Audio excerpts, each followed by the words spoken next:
Okay, everybody, this is Achilles Justice here with Philosophy Society. It is October 25th, 2023. We're at the Toronto Metropolitan University in the library, and we have a bunch of new people in the room. And I gave a summary downstairs of what a Philosophy Society is. Why are we even here? That's an important thing to understand, right?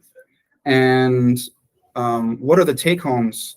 Like, what are we doing after we leave this place? Is all that necessary is to either listen to Achilles as a podcast or to present yourself in the meeting. And it's not. Part of it is our values. And when I say that, I mean, what can we do as human beings to make our lives better and to make the world a better place, right? Like, actually, is there anything we can really do? And how can we as a group work together for that same end?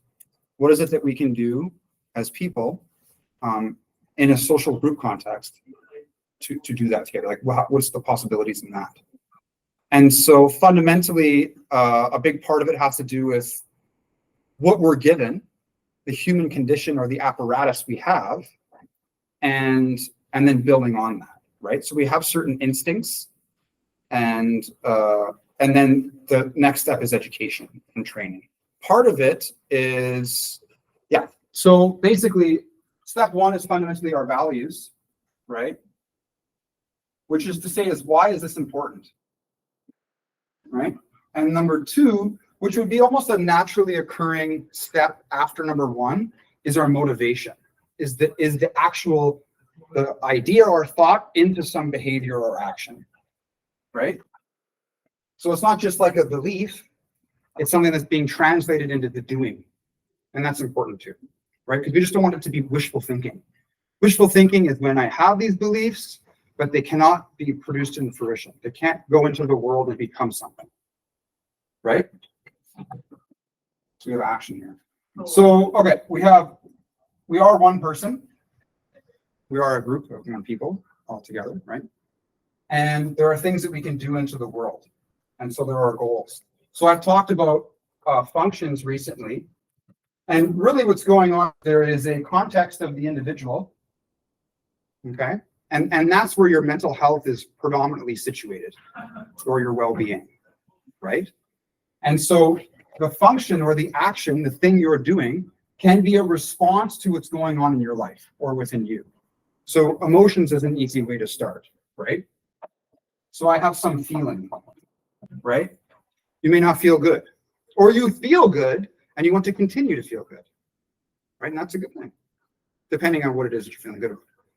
We have the problems of hedonism and substance use, right? Or artificial views of the world in forms of psychosis or narcissism. And that's not going to be good because it's not real, right? As much as it might have a positive emotion associated with it, when we do some type of reality check, it fails, right? So we want to have some realistic, sustainable emotion that is tied to the world that we're in.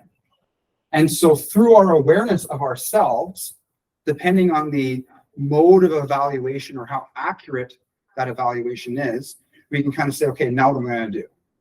And so in this awareness, we can have our other people, right, as a group, that can give us some increase in that awareness as well. So make sure I'm in the frame here.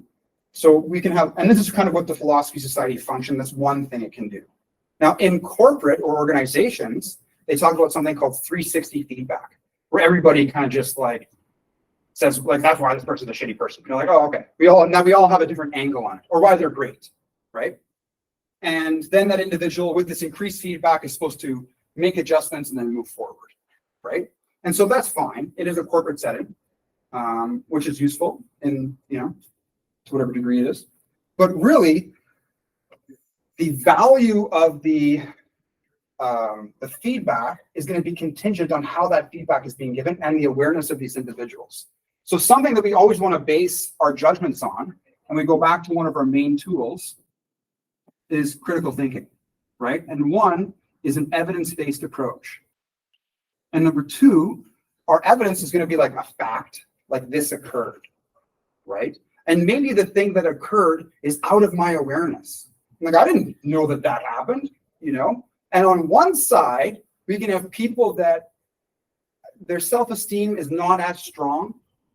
And so if you talk about something that occurred over here, and their boundary is like right here. They can accept only the things that are in there. And you're like, but I observed this. And they're like, that didn't happen, right? It can appear to be, you can say, well, it's a little slightly narcissistic. The person's being maybe arrogant. They're not accepting the feedback, right? Or the person could just be like lying and like gaslighting the person or whatever. And that's not good either, because it didn't actually happen, right? If someone says, you're a murderer, you killed this person. Well, what am I, like, how am I supposed to learn from this if I didn't actually do it? Or you smashed my car, you know? You were all drunk and you smashed it or something like that. Well, if I actually did that, like this person doesn't drink alcohol at all, but like, I don't even drink. Then you say, well, I'm not going to drink as much alcohol. I'm going to know that if I drink too much alcohol, like that's how I modify my behavior, and then I won't have this result anymore. Okay, that's easy, right? I know what to do. But if it's not something you've ever done, you know, like I dropped something, I was carrying too many bags and I dropped something and I broke something. You know, you could say, okay, I'm not going to carry as much stuff. I'll just take more time, and then I won't make this mistake anymore. So what we can do as this person, because sometimes things might be out of our awareness, and it might not be the case that we have a standard disposition or tendency to disregard everything. It could just be that you're tired, you know, or you had a bad day or something like that. Your capacity is too much. You can't take any more today, right? And so we can have a general response that A, I did the thing, and then B, even if I don't, if it's out of my awareness, there's the possibility that I did. And so I'm just going to structure my character to include both of them. Whether or not I'm aware of it, it's good for me to never do it anyways, in any case, right? So in that instance, you can just like, for example, if it's like emotional stability, right? Even if it wasn't me that yelled, it was like one of the other people, I can just say, okay, I understand that you observed that it was me that did that. I don't think it was, but in any case, I'm going to make an effort to work on my emotional stability regardless. So sometimes it may be in our awareness, sometimes it may be out of our awareness. And so, but it's not necessary for me to grow from it if it's out of my awareness, right? And so we're just going to include both of them. And then what happens is your boundary increases up to here. Now you've grown a bit, even though I didn't do the thing. So it's almost like a bonus, right? I didn't have to make a mistake, and I still learned from it anyways, right? It's more of our attitude towards the other giving us feedback. Now, I'm just taking like a case study here on a specific thing. I just kind of got into it. Let's say we have like a graph. This is like time, and this is like feedback. And so there's one instance of feedback, right? That's not enough to evaluate someone's character as having a serious problem, or even in a mental health context, right? And what we're looking for is many instances. And so if every instance you have a positive response where you're like, I will take all of the feedback, right? I didn't observe it. Like maybe it was just, I didn't see it. I don't know. I didn't see it happen, you know? But I'm going to make an effort now to develop a cognitive framework where I'm going to be a little bit more aware of it. And what you can do is you can tell me in a way that is easy for me. If someone yells at you, it's something that's hard to hear what they have to say, right? But if they communicate it in a healthy, compassionate way, say, hey, I observed that this happened. They're like, oh, okay, really? Yeah. And then you're like, all right. And it's a little easier for your mind or your brain to capture the thing. Because we think of the mind as almost like a flashlight. And if something's in the way of the flashlight, well, then you can't see it, right? And so there's certain things that will prevent us from learning, right? It's like if a math teacher was like yelling at the students, it's like, how are the kids in grade 3, the 10-year-olds, really going to learn? They're already over capacity and whatever this thing might be. They may have a learning disability, which makes it even harder, right? And now there's this emotional threat coming in, right? Now their fight or flight system's kind of getting engaged. They're like, right? So that makes it even more difficult.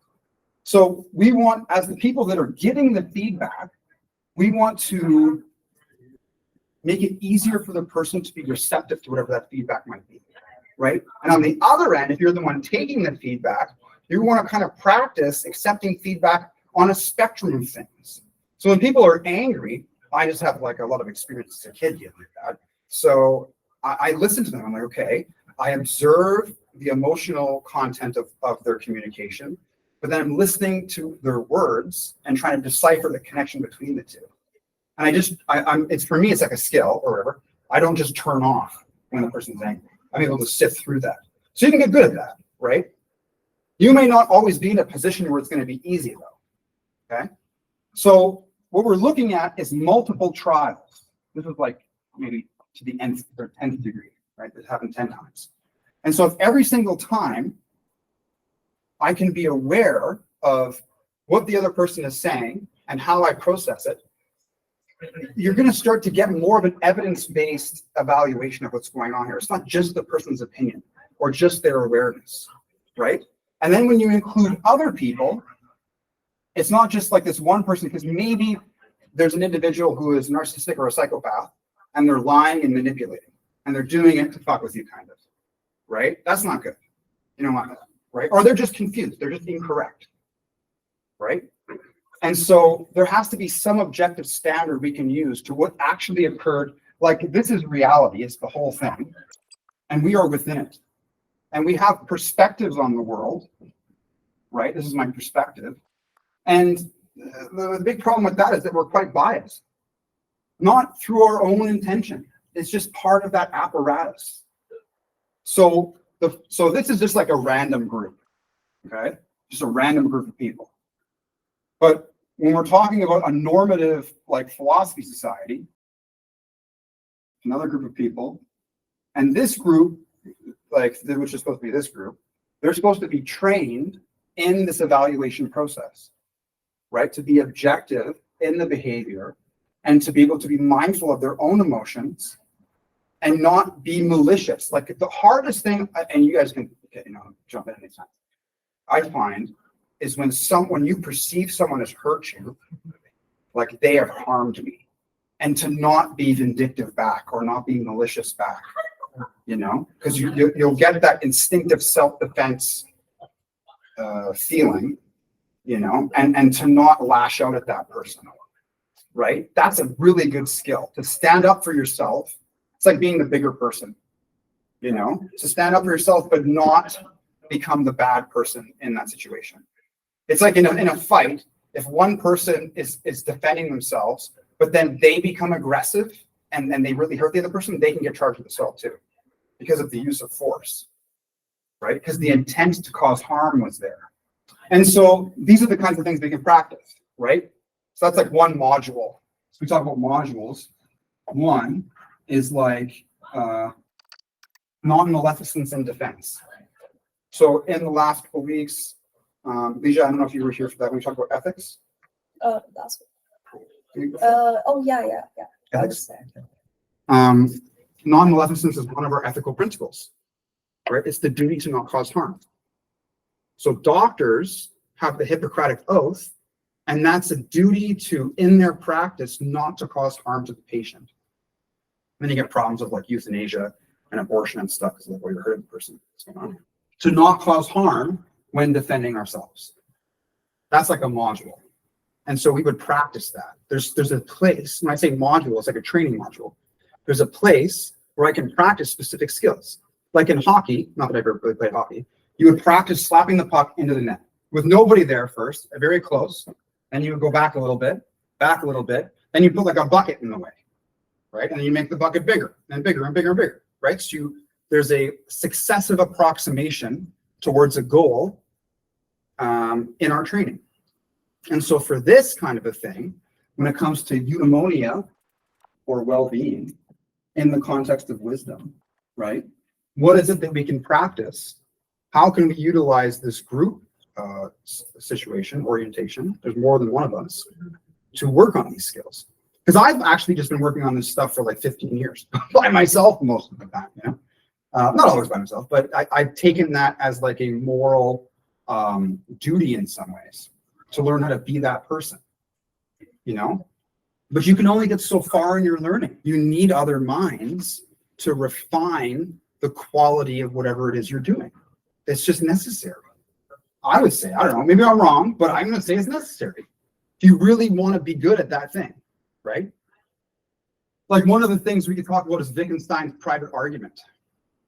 So Wittgenstein is a 20th century philosopher, 21st century, 20th century, early 1920s. And he said that you can't have your own private language. This is some paraphrasing, because there's nobody to criticize you when you make an error. And so it would be ambiguous at certain points and it would not be standardized. But when we have other people, we can standardize in an objective way what it is we mean by this thing. And it wouldn't deviate from some specific norm because there's other people to correct us when we're wrong, right? So if our character or our degree of wisdom is something that is important to us, we want to be able to have feedback from other people to improve the quality of our ability to do that.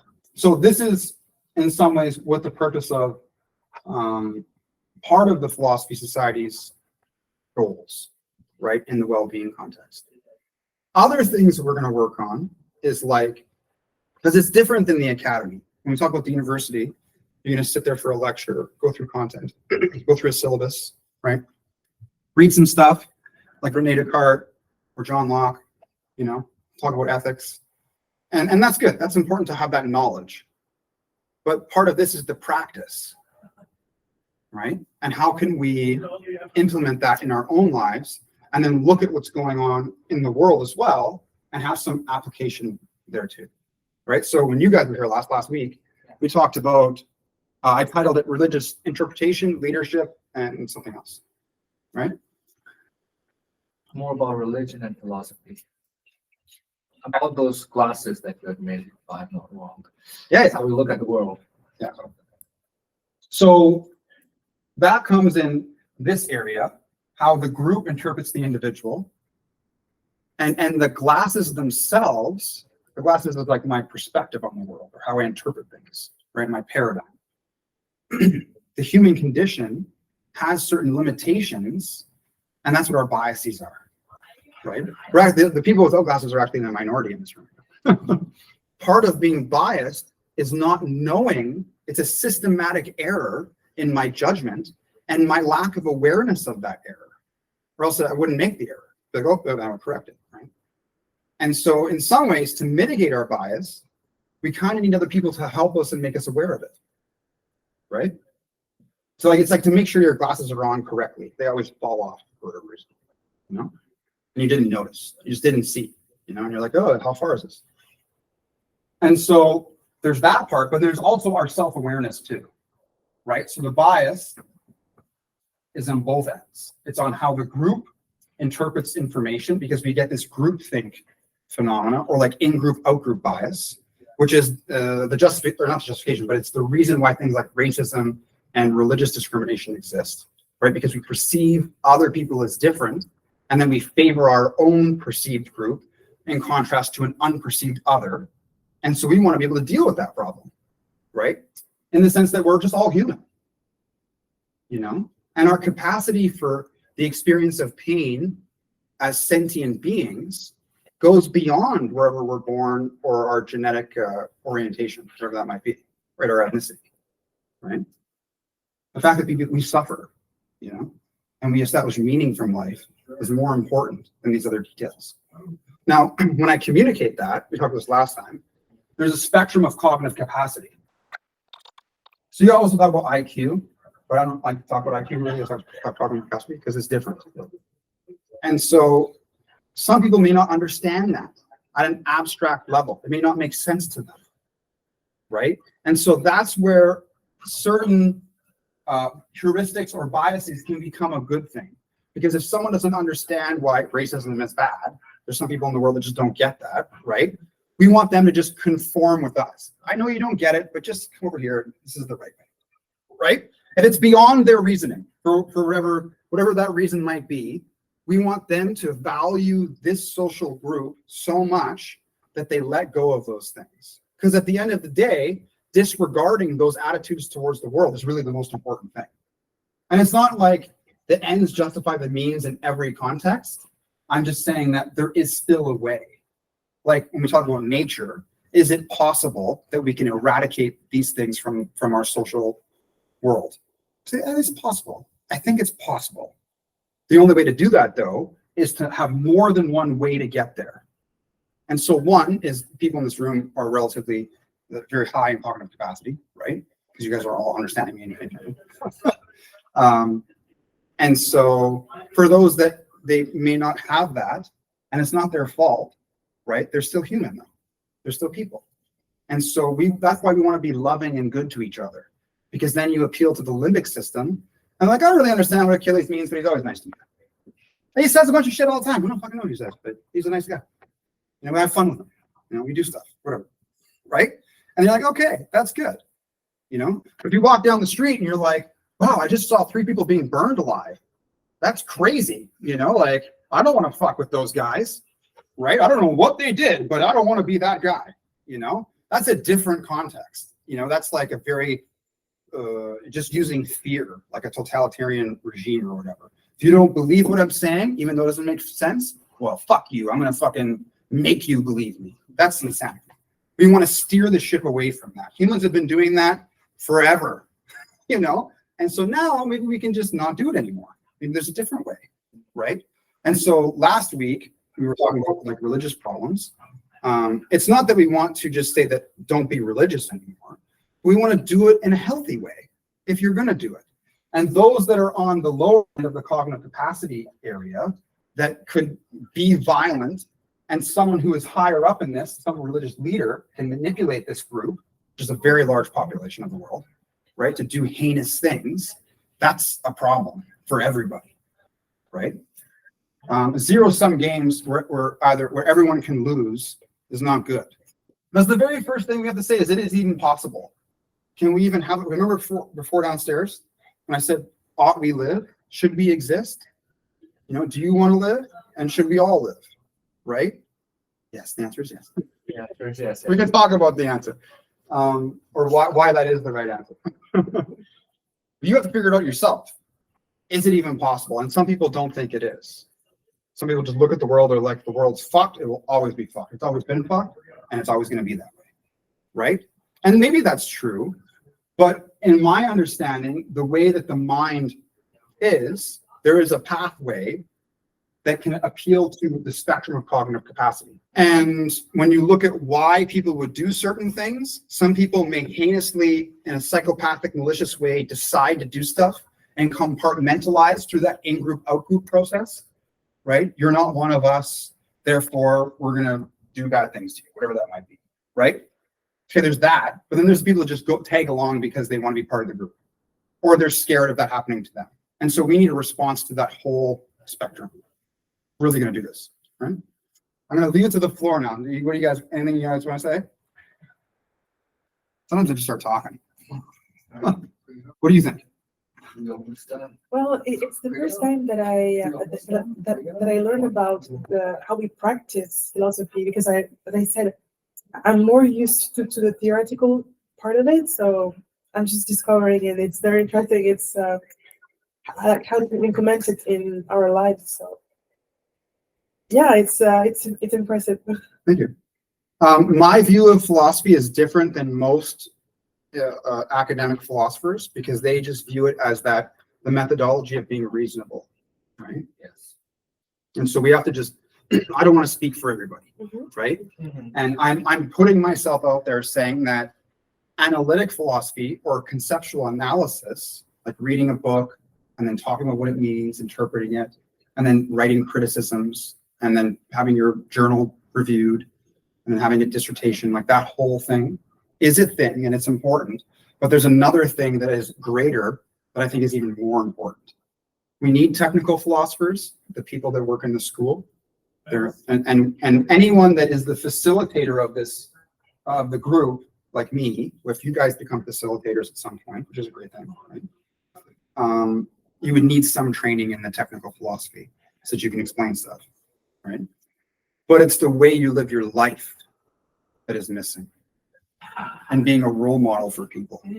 And to be a leader is to allow yourself that scrutiny from others to ensure that you don't become that narcissist with the self-inflated ego. I'm the best. Okay, show me how good you are. Fuck you. You know, they just say something, whatever, to dismiss the challenge, right? Because it's what they think in their mind, not what's in reality.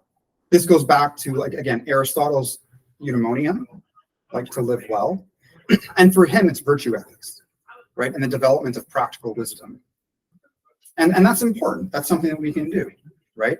Existentialists, they focus on the how we live our lives, and how choice and freedom are involved in our ability to live a meaningful life. I am taking it to another level, and I'm including in this mental health, political stuff, and religious stuff. Those categories. And the common denominator for all of them is the mind, whether it's the individual's mind or the group's mind. Right? And so as a conscious being or a group of conscious beings, what is it that we can do to absolve the problems in these categories? Is there a unified thesis, right, that we can utilize that's simple, that covers all the bases? As simple as it can be, as complicated as the stuff I'm saying. And I think there is, I think that you utilize the factors of a group context and group learning, right? You have the sense of community, you engage in pro-social behavior, right? And we see it with religious groups all the time. There's some bad stuff that happens, but then there's some good stuff. They love each other, they accept each other, like AA is shown that people get over addictions, right? So there is room for growth.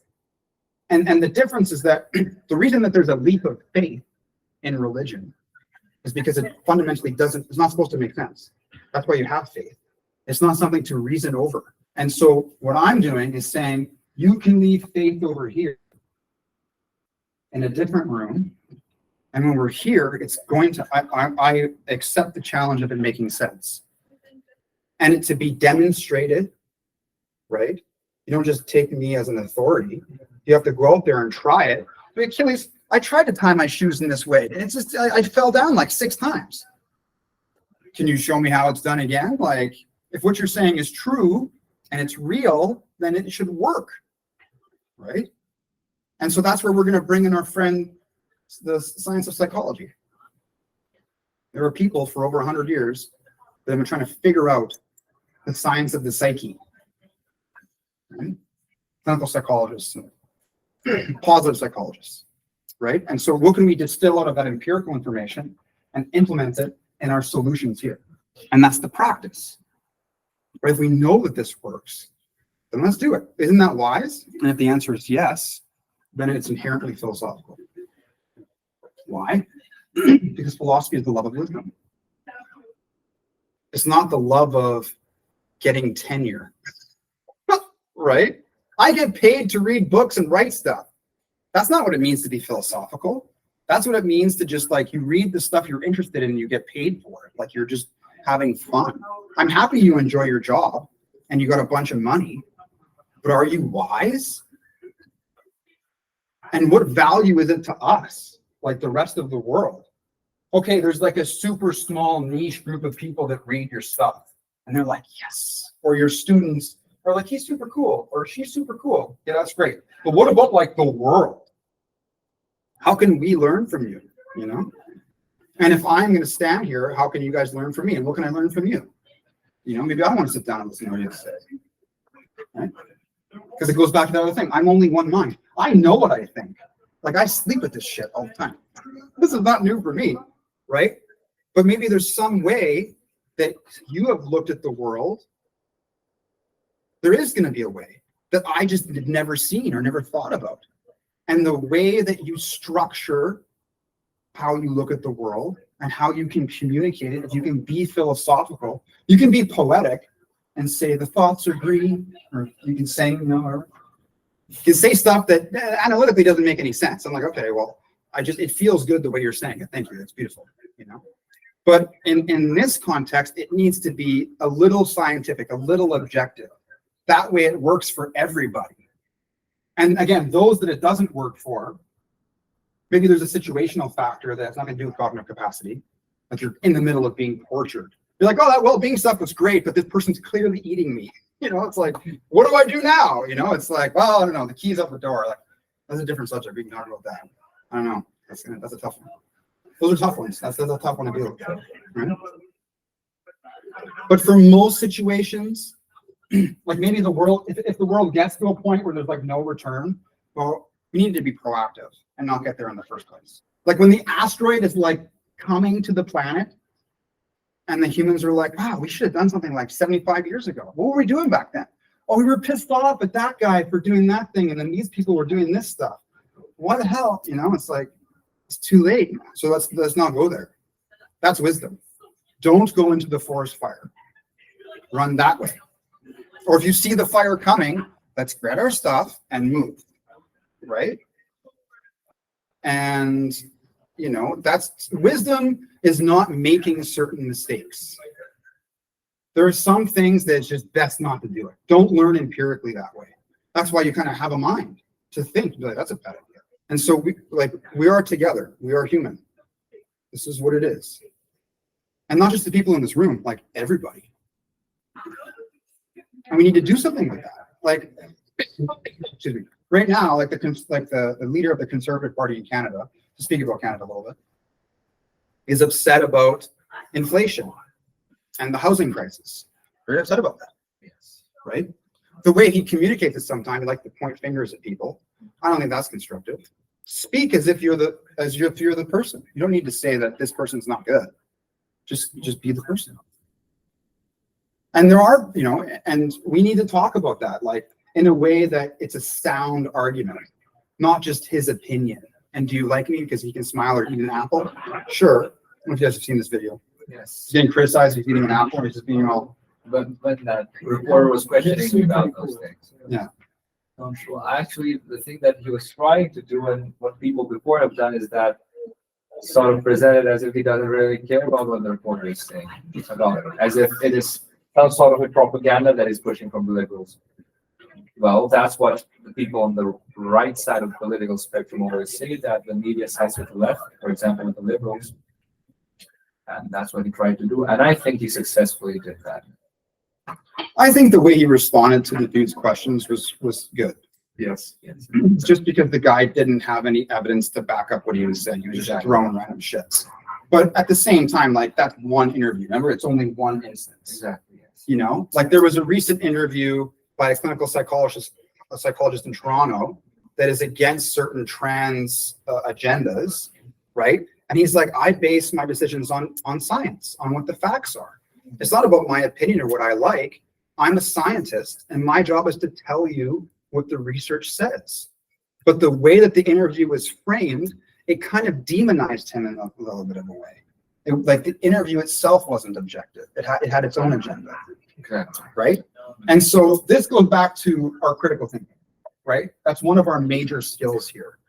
And you will learn, and you can take that course in the university, come back with your wisdom, and you can share it here, and you can, you know, it's like kneading the dough. Take your skills and you work on this skill, right? And you get really good dough and great bread. And that's part of what this is about. And so this formulation of me standing here talking about stuff is the high end, like theoretical, how do we apply this stuff? What does it mean? Why are we here? And then the next step would be like specific modules. So when you were with us last time, we went through feeling good, right? And that's the emotional function. What do I do if I'm feeling upset, or if there's a situation that may be upsetting, or if somebody else is upset, right? And so we can talk about cognitive distortions and how to apply that, and the philosophy of CBT. That's one thing. Another function would be meditating. What is the science of meditation? How does it affect our prefrontal cortex, right? How does it help me in my ability to deal with situations or process things? That's another thing you can do, right? You can learn, you can dissociate. Sometimes you can just completely go away from where you presently are. If you are not in control of that, it can be a disorder, but it is a faculty of the mind that you can actually do if you're like being bullied and you're like, I am not going to listen to these people are saying. I'm going to get through this specific social context, and then I'm going to think about how to deal with this in a different way. That way it doesn't like damage you. Because if you suffer damage, then you have to repair yourself, right? You don't always need to do that. One thing Jordan Peterson says that I liked is like, he's like, sometimes you want to know how hard the other person can hit. I'm paraphrasing. You want to know like how deep they can cut you, just so you can see what the enemy's full force really is, you know? And you can do that, but be prepared. Like if you're going to take that hit, you're going to have to heal yourself, right? And so you may not always be able to do that. You have to take care of somebody, something's going on, who knows? So one thing, so recently, if you watch the videos, I talked about the individual, right? And then we have like, all these X's are people. We're gonna have like a group, okay? So it's a large group. And so there's gonna be different types of groups. So as a person, there's certain training that you can do. Okay, you can do that as your person. Be mindful, you can read some stuff, you can talk about this here, right? You can keep it activated. But then you have to go back out into the world and deal with that. People that have no exposure to what's going on, and how are you going to integrate in that context?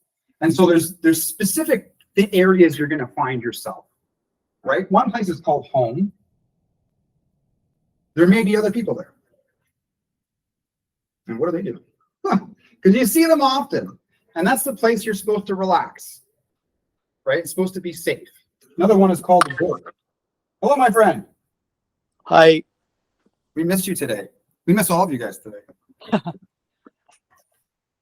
Another one is work.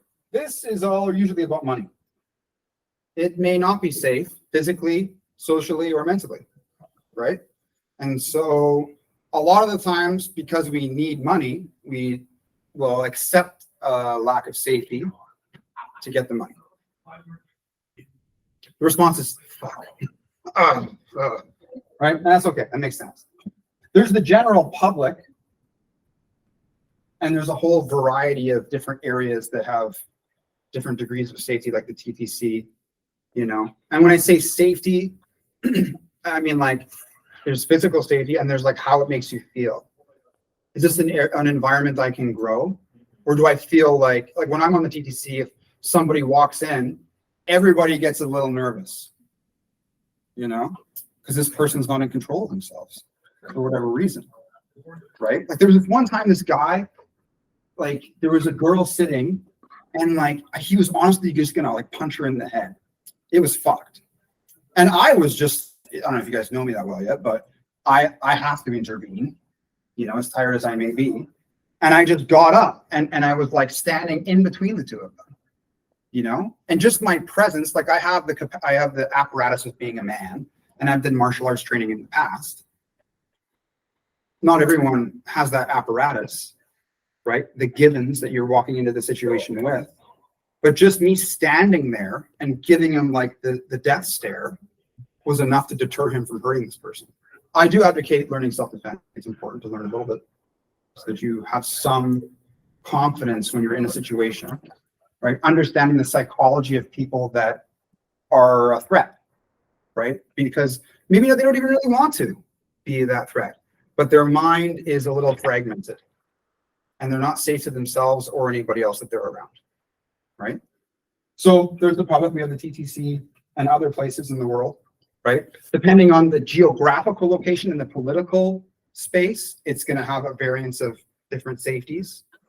And then like you have your own personal, like, I don't know, like there's things that you do, you know, like if you go to play pool or something like that, or if you go to the gym, there's other like areas that you go, right? And so, you know, part of us navigating this, like when you integrate into the world, is your boundaries, right? There's the space around you and what you allow into your space and what you don't allow into your space. That's one thing. And that's like your little force field. Some video games like Halo has like a force field. You take a shot, next thing it rebuilds after a little while, right? And your boundaries, there's an emotional component.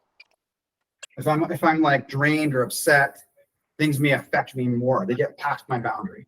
So maybe the shield, we could say, is quantified by emotions to some degree. That's in there. Maybe not everything, but it's part of it for sure, right?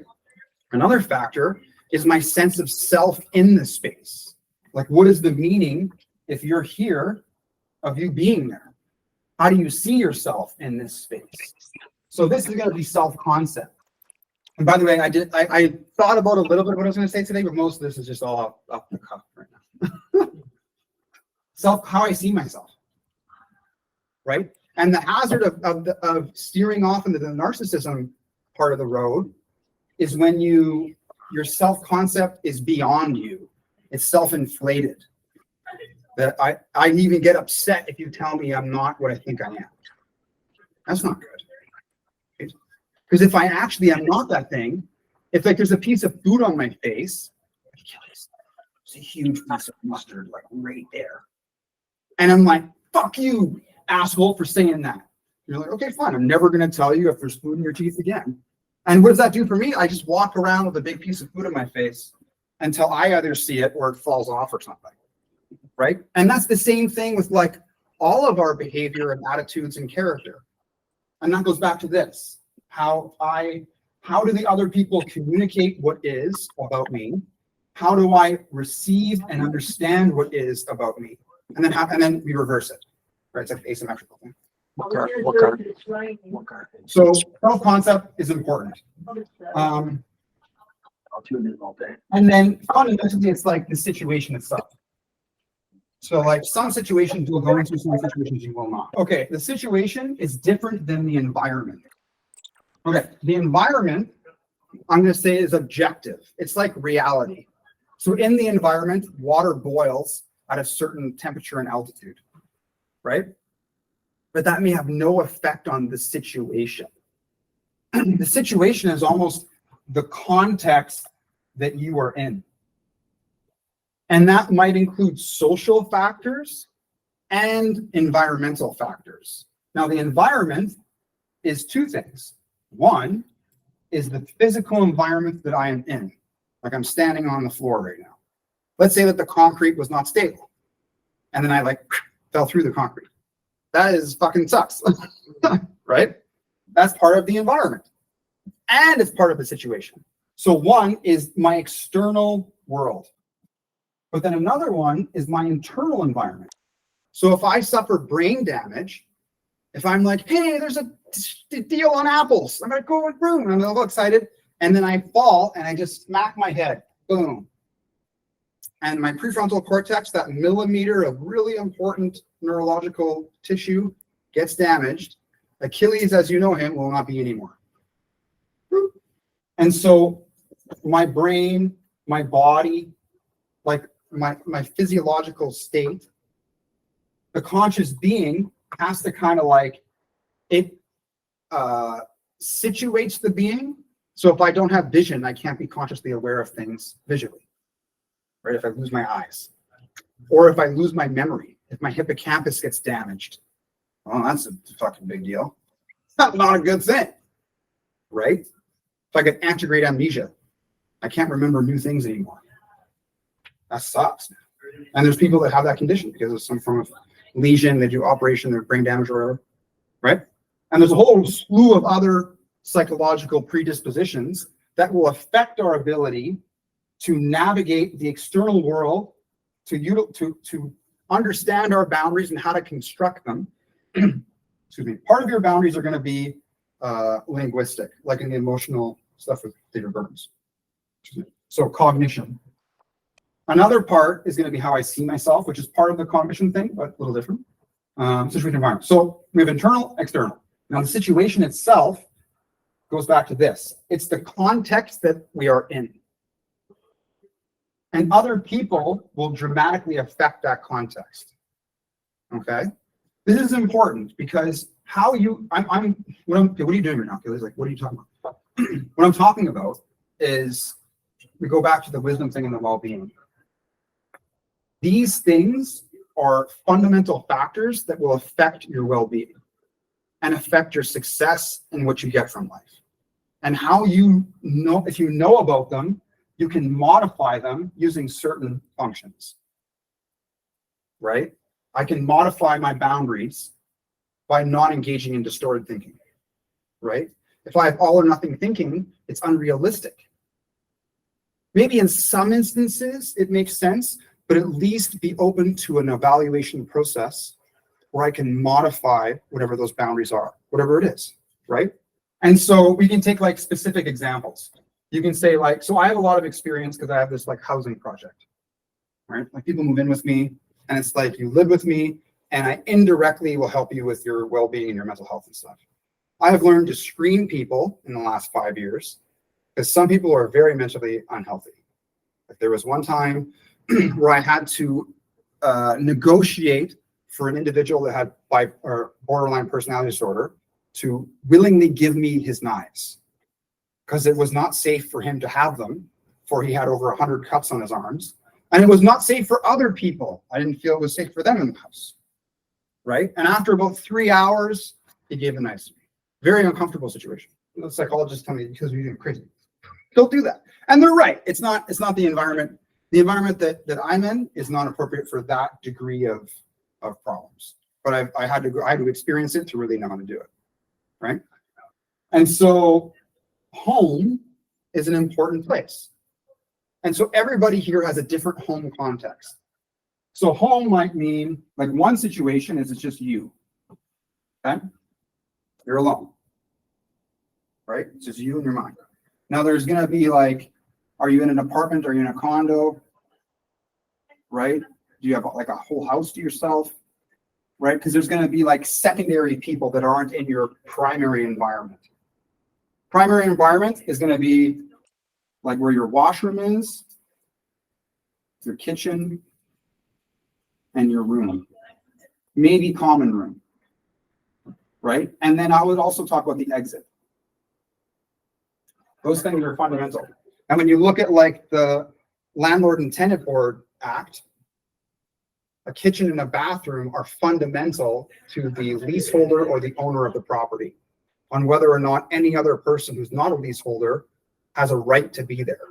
So if you share a bathroom with somebody, and like, let's say that they don't flush the toilet, or there's hair everywhere, right? These are things, you know? And I don't know if you guys have experienced this, but it's a thing. And it affects you. If it's your hair, you're gonna go, oh, I'll do it later. Maybe, or whatever, right? No one's coming over. I'll take care of it later or something like that. And so these things really will go down to like our self-care habits. So in the function category, you're going to have certain habits of self-care that are going to improve your well-being. So there's my own self-care, and then there's going to be like how I talk about stuff, like my communication with others, which goes back to the boundaries thing. Some people might have a boundary where like, I don't care if there's poop in the toilet and there's hair all over the sink. I don't care. They just don't care. And we can discuss that. Is that really a good thing? And some people get very neurotic about it. I'm a little neurotic. Look at my 5-factor model. I'm probably like a 7 or an 8. It sucks. I'm neurotic about my neuroticism. Damn. Right? It means that I get irritated and upset about things. I like today I had to fix something in the house. And I was like swearing and shit. Not good for me. It sucks. Right? But it's just what I'm working with. And I have to overcome that. Right? Maybe I can't do it alone. Maybe I need other people help me. I don't know. But that's what I'm working with. Right? And so when I say that is, if you're not neurotic at all and you don't give a shit, you're like, whatever, nothing bothers me. It's going to be different for you. The way you construct your boundaries will be a little bit different than it would be for me.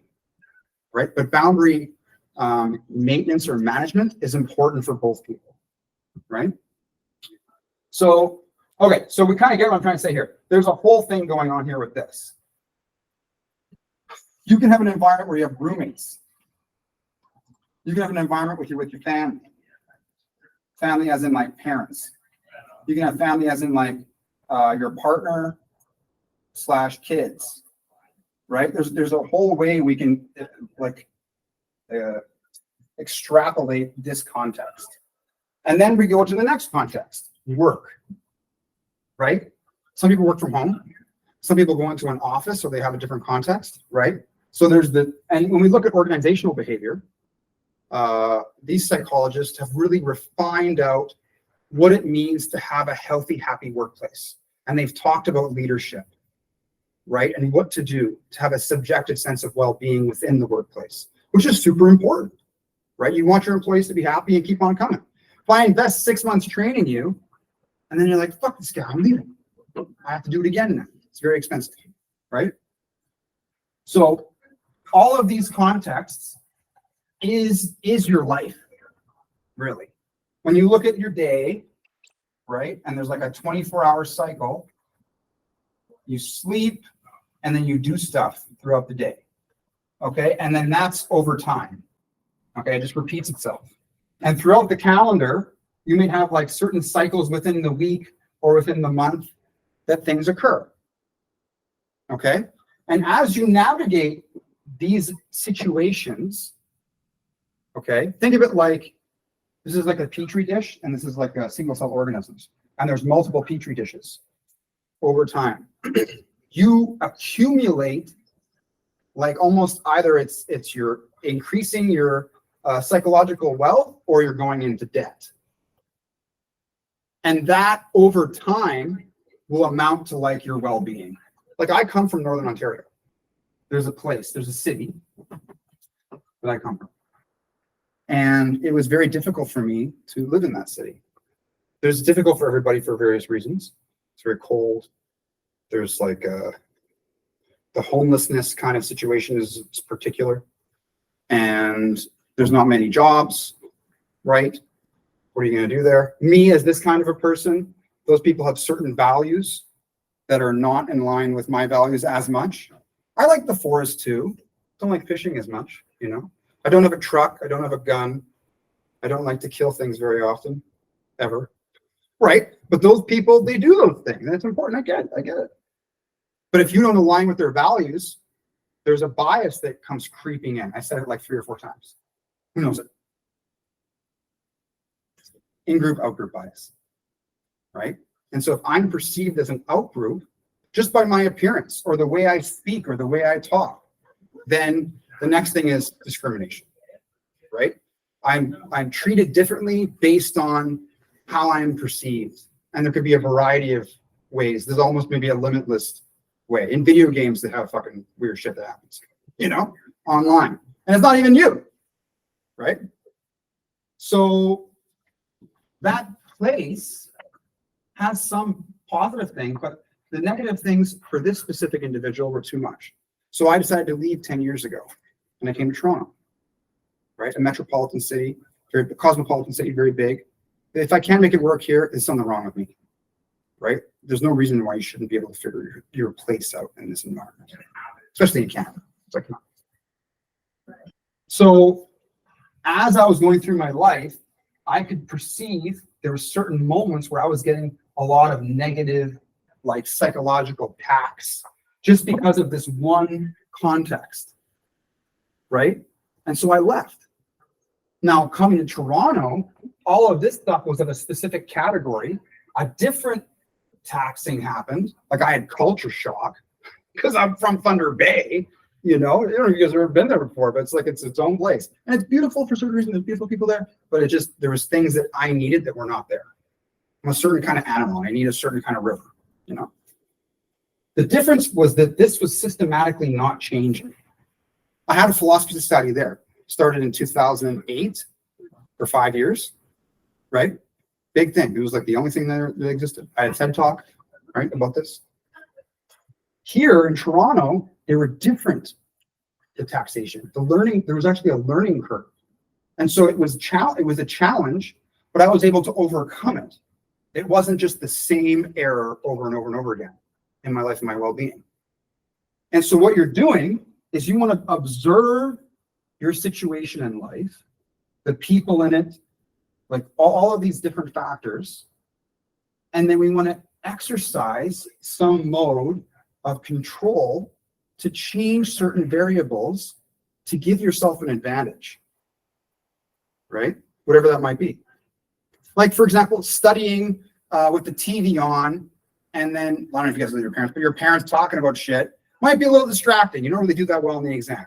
So like, I'm going to try to study in my room when the parents aren't there, but I'll still have the TV on. And then your grades improve 5%. Turn the TV off, goes up another 5%. Like I'm just going to study in the library, goes up 10%, right? As you change things in your experience, there will be an effect. And so our awareness of this is really important. And again, some people say, well, that's not scientific. Well, it's a skill. It's a practice to learn how to live your life well. And when you do that, you are in control of your well-being, assuming it's a mental thing. If it's a neurological thing, that means that some of your faculties, you just don't have them. So it's going to be tough. It's not that you can't do it. It's whatever you have at your disposal, you use that as the being that you are. And then after the fact, you get other people to help you out. That's where you see people that suffer from like a developmental disorder, they'll have like a caretaker, right? To compensate for whatever they can't do on their own. Or if someone gets Alzheimer's or something like that, they have a caretaker, right? So for an autonomous individual, you can do it on your own and you just have to practice. That's good. You come to the right place, right? And you just got to do it now. And so what I'm saying, because over here I'm being very abstract. Well, now I'm breaking it down. Well, where are you actually? And this is how I helped myself. I had mental health problems growing up, right? I had depression and other things. And I was like, what do I do about it? How do I make myself feel better? You know, you can say that's anecdotal. Okay, sure. This specific case is anecdotal, but the way I'm explaining it is objective and universally applicable. Anybody can look at their workplace and say, is this good for me? I need money, but how much do I really need? And where do I have to get it from? It's a lot of information. I don't know. Anything you guys want to say? So many variables. Uh-huh. Yeah. I would say, but yeah, if you break it down just like you did, work on it. Yeah, it's doable. And so part of it, this is like the theoretical part where I explain the theory.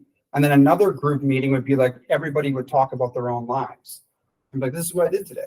Like, how would you actually, again, go back to the first thing. How do we do this as a group and make it actually an effective, real thing? Well, you'd actually have to talk about cases. And those cases, they could be abstract from a book. Okay, we could look at like, you know, those kinds of things. Or you could have a group of people that respect confidentiality. They're not going to go out and talk shit about you. You know, that's one thing, obviously. You feel safe. They're not going to judge you in a uncharitable way. Judgment is part of wisdom. It's like accurate judgment. Like that is a cup. I judge that this is a cup. You say you're judgmental. It's okay, yeah. I also see and I hear too. Like all you do is hear things. Okay, yes, that's part of what I do. Are they real? Just saying I hear shit that's not there. Okay, that's a problem. But to say that I have hearing, yes, we all do. Most of us have hearing. Yes, that's true. Right? And so how we, and what this really means is like, we want to apply this stuff to our own lives and improve in our own lives. Right? So I can't force people to do that. I can't. It would be probably uncomfortable if I just started like pointing fingers, like, what happened to you today? And you're like, oh my God. Right? And so there is a space for people that are part of this kind of a group to feel comfortable and then do it on their own. I would say that that's a good place to go to do that. Another area is like the feeling good thing and like learning how to meditate. Having a psychologist come in and explain it to us and do it with us. Having a Buddhist monk come in and explain it to us and do it with us. Right? Let's figure that out because there is evidence that meditation is very good for your well-being. Some people it can be problematic for, so let's look at those cases and figure them out. And the critical thinking, that's another module that we can work on, right? There is also a course in the university. There are specific philosophical texts that are part of the curriculum that I've been working on. So for example, Plato's Allegory of the Cave. That's useful to talk about, right? Just so that we know about it. Rene Descartes' is Meditations. That's important to entertain the idea of skepticism. So there is a little bit of conceptual analysis that's relevant for this. Some Stoic philosophers, some existential philosophers, right? A little bit in ethics. Like let's read about non-maleficence a little bit. Now this academic intellectual part will only appeal and be useful for certain people. That goes back to the cognitive capacity discussion, right? But if you make it only that, like, it doesn't matter. For anyone who's been to university and you meet people that have never gone, sometimes there's a weird thing there where they're like, university has, like, they have a negative attitude towards education in school, right? And so there's just some people that it will not resonate with. And that's fine, right? Because we can have other modes so I don't have it drawn here. It's just like a triangle, right? If you have the higher cognitive capacity people near the top doing that theoretical stuff, there's the academic stuff, there's the course modules, there's the workshop where you talk about your life and integrate it in, right? And then there's like, I don't know, you go out into the field. Like one time I had this guy who was a fellow atheist, and we would discuss specifically this evangelical Baptist attitude towards evolution and how it's problematic to not teach it in university, right? And so he was an older man, super cool guy, scientist. He wasn't like a university scientist, but he loved science, intellectual.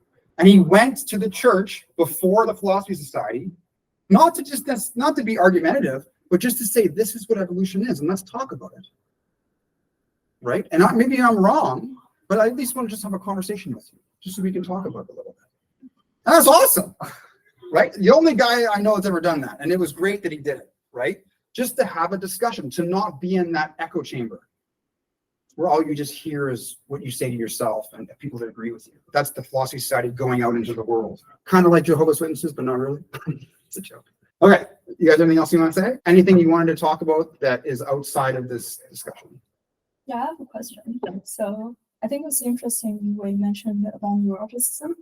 Okay. And I'm not sure how well I know about the Big Five, but I think in terms of the five personality categories, from the research I've read, they said that unless you go through extreme trauma, usually, especially after you reach your adulthood, those like values don't really change much. Mm-hmm. So how do you think about that? Like by practicing these kind of things, do you think we can actually make ourselves less neurotic, or is that something that is just like a more like a intuition versus action kind of thing? Like, Yeah, I feel that like in certain circumstances, I'm more neurotic than others. If I meditate like for 30 minutes and then when the day begins, I'll be less neurotic throughout the day.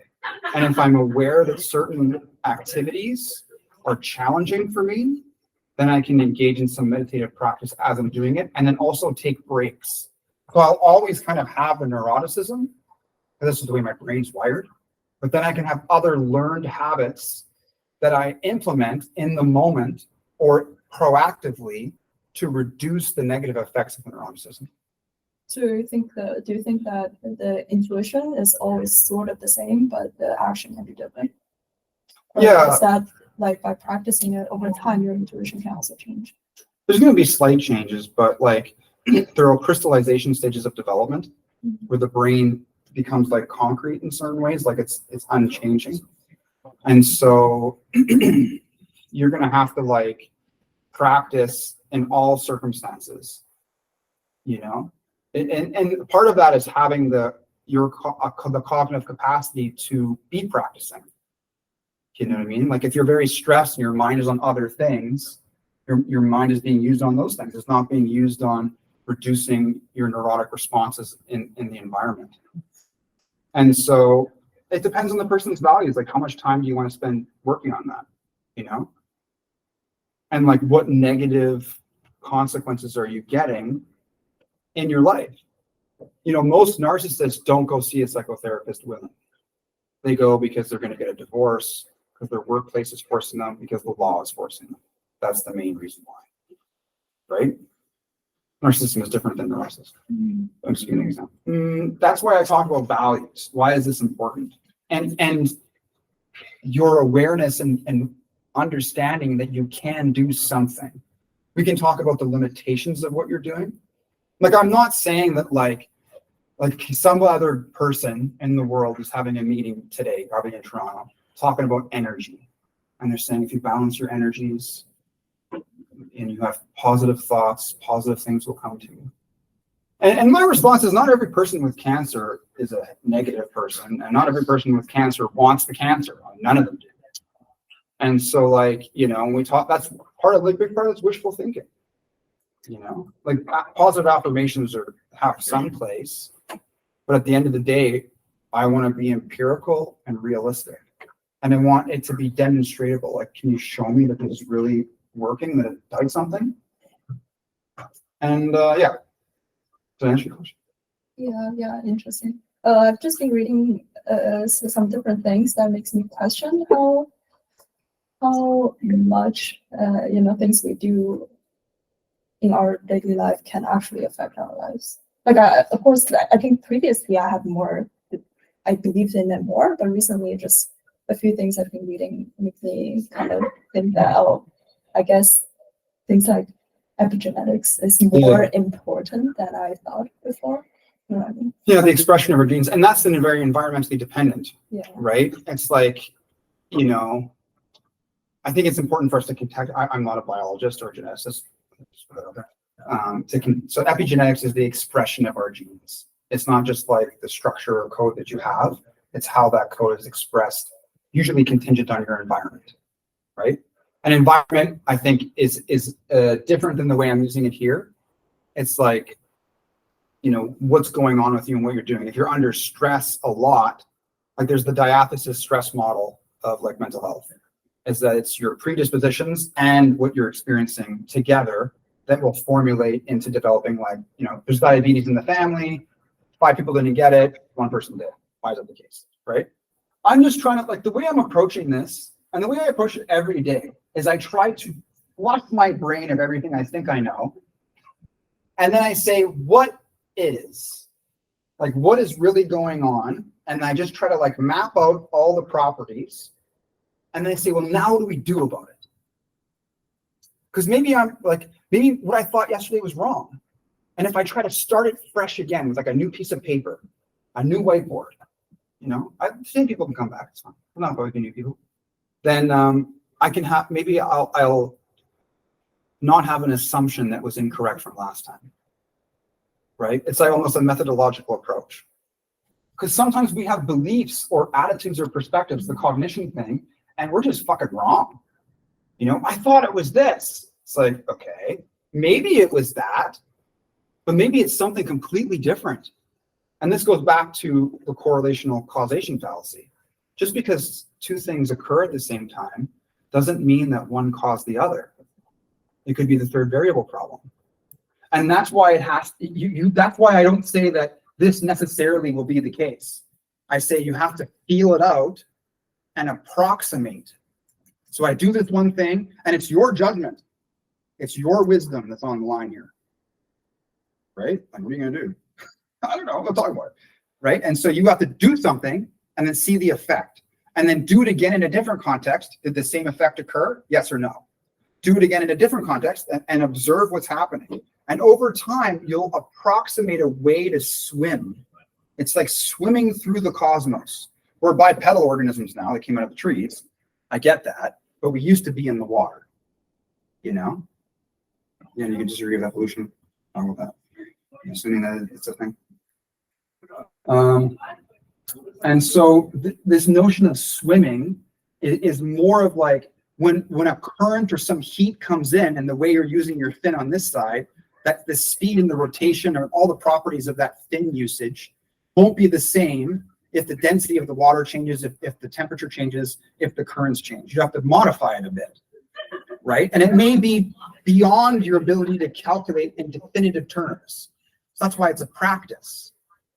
It's not like this is beyond science. We're taking the science and we're wielding it like a Jedi lightsaber. And whether you hurt people or you don't, or hurt yourself or don't, is a different thing, right? We can talk about that. The way that I treat you guys is going to have an effect on how you treat each other, how you treat yourself. You know, we can have an intellectual discussion of values. Like we have the psychopath who's talking to us, but I want to kill people. There's nothing wrong with it. And we have to have a debate. Like, you know, should you do this or not? Like that's a whole other thing. Most humans have a predisposition towards loving each other, assuming that when they were young, they had loving, nurturing parents. If they didn't, this could be the generation of a sociopath.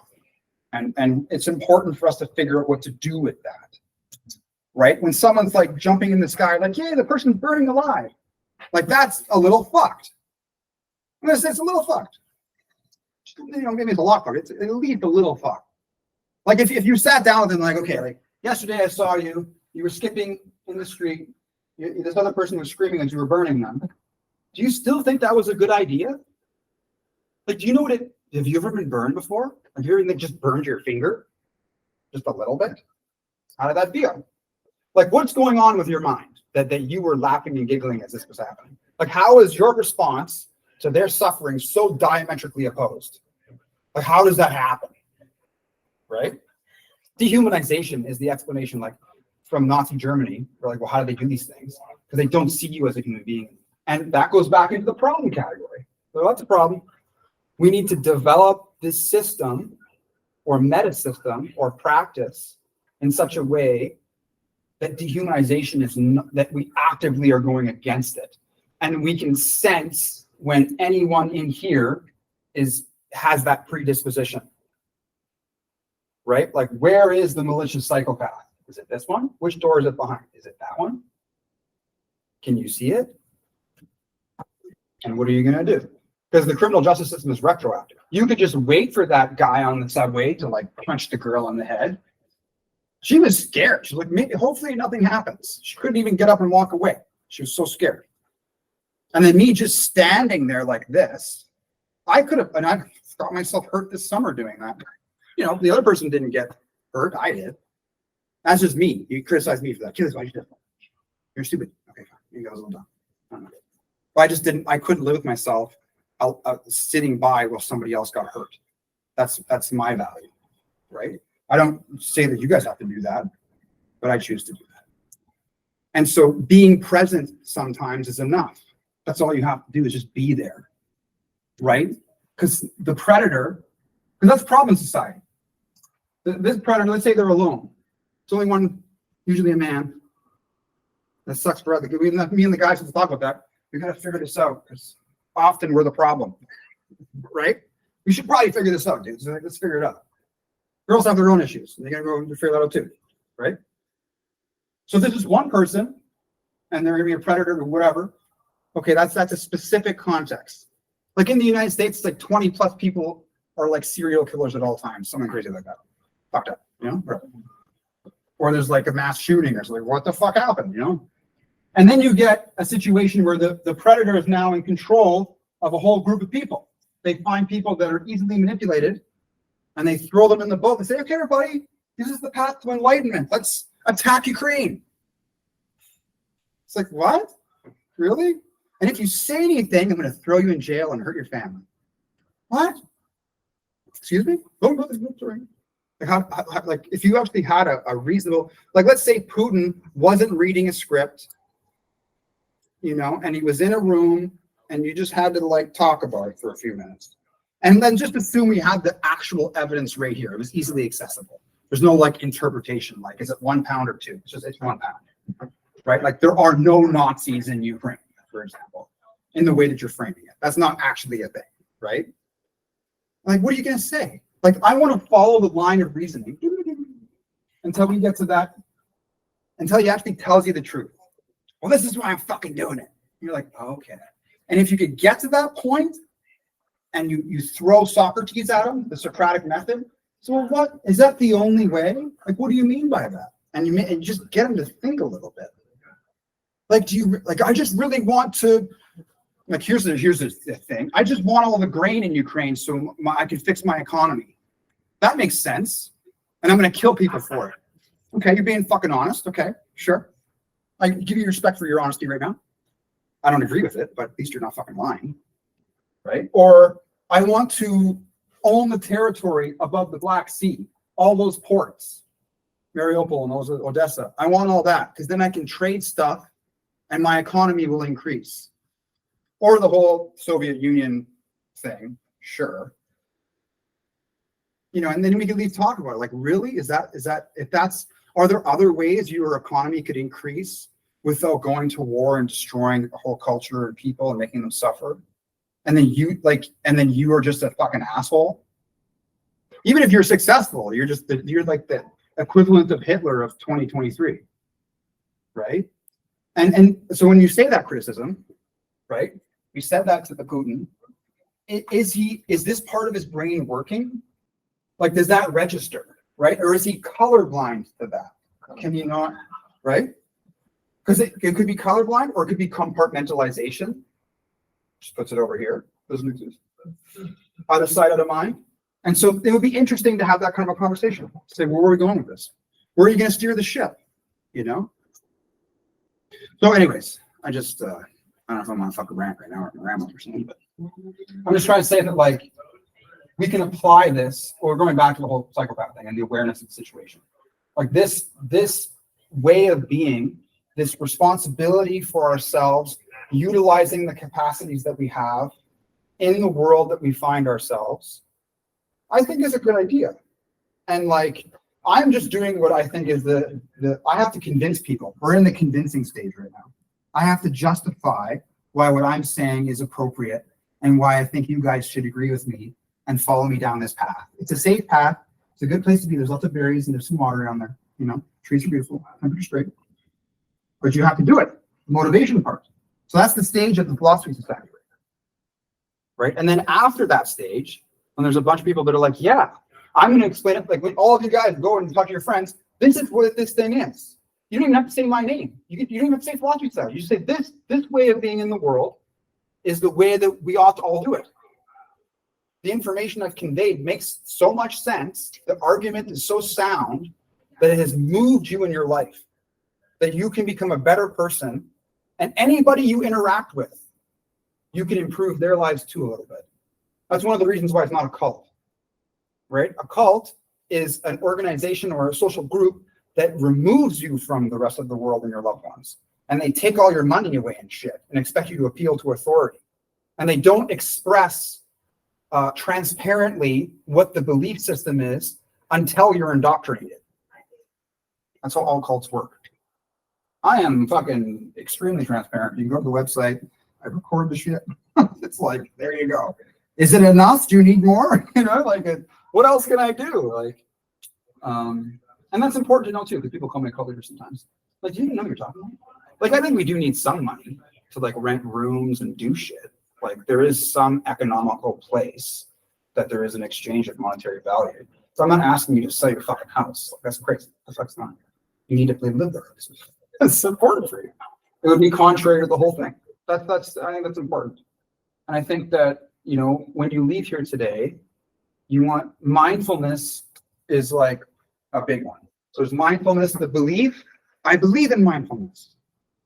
And then you forget about it until I say it again, right? And then there's mindfulness, the habit. So the belief is, what is it? And the habit is, how do I do it? And so on the website, under the counseling tab, I'm a mental health counselor as well.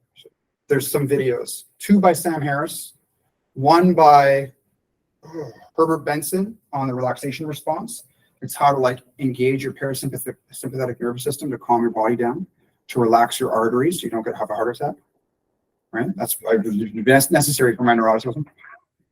And 1 more by Wim Hof that is not mindfulness, but it's a breathing technique that he used, and he like increased his immune system and killed some foreign agent. You see that one? They injected him with the fucking thing. Crazy, dude.